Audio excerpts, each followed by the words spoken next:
Hey guys, my name is Elijah, and in this tutorial I will show you how to put text in the middle inside Notion.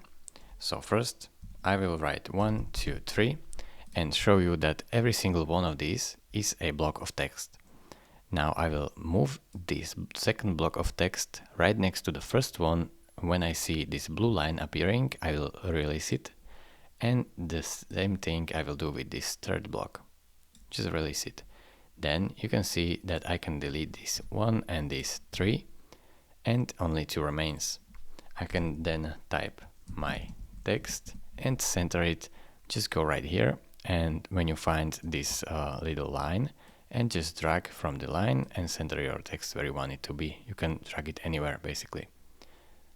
Thank you very much for watching. If this video was helpful to you, consider subscribing and liking this video, and I will see you in the next tutorial.